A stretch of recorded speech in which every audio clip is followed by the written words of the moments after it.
This is an ancient story from the golden era of the Abbasid Caliphate. In Baghdad, two judges had earned great fame for their decisions. Their stories were on everyone's lips. However, there was a stark contrast between the two judges. One was renowned for his wisdom and fairness. People said he could uncover the truth even when it was hidden behind veils and was never influenced by fear or pressure. On the other hand, the second judge was infamous for his injustice and cruelty. He supported the powerful and oppressed the weak. One day, the caliph held a court session. His face showed signs of concern. A minister, gathering courage, asked, "O Caliph of the Muslims, what is troubling you today?"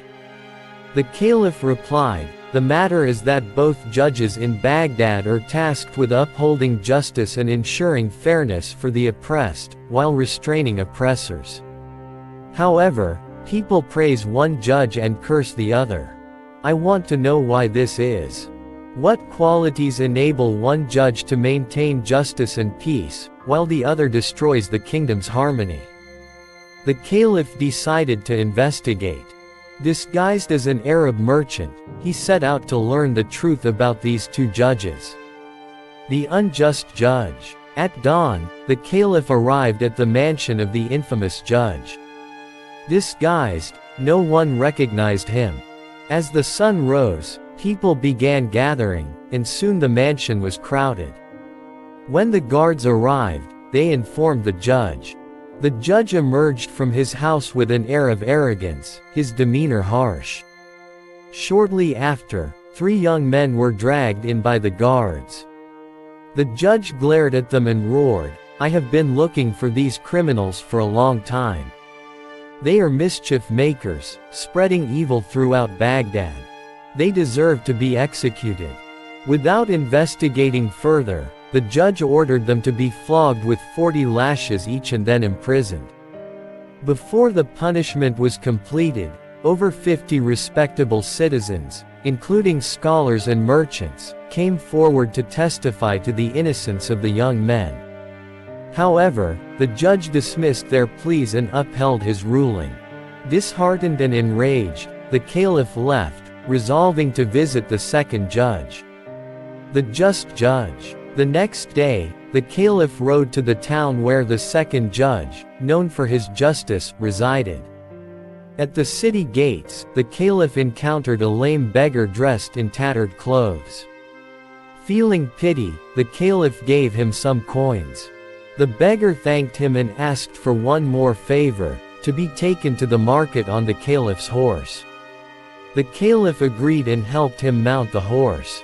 Upon reaching the market, the beggar refused to dismount and claimed, "This horse is mine."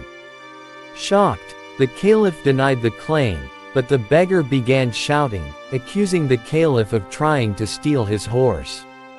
A crowd gathered, siding with the beggar. Someone suggested they take the matter to the just judge. As the caliph and beggar headed to the judge's court, they encountered two more disputes. A merchant accusing a customer of stealing his money, and a scholar and a farmer both claiming ownership of a female slave. The judge's courtroom became the arena for these three challenging cases. The judge's wisdom. 1. The merchant and the customer. The merchant claimed the customer tried to steal his coins while purchasing oil. The customer denied this, stating the coins were his. The judge ordered the coins to be left with him overnight. The next day, he tested the coins by placing them in water. When oil traces rose to the surface, it was clear the coins belonged to the merchant. 2. The scholar, the farmer, and the slave. Both men lacked documentation to prove ownership of the slave. The judge summoned the slave the next morning and asked her to fill an inkpot. Observing her skill, the judge deduced she had experience in scholarly households, confirming she belonged to the scholar. 3. The caliph and the beggar. The judge led both men to a stable with 20 horses and instructed each to identify their horse. The caliph's horse neighed happily and approached him, while it recoiled from the beggar. The judge declared the horse belonged to the caliph and ordered the beggar to be punished. Conclusion. The caliph, impressed by the judge's wisdom and ability to discern truth, revealed his identity and praised him.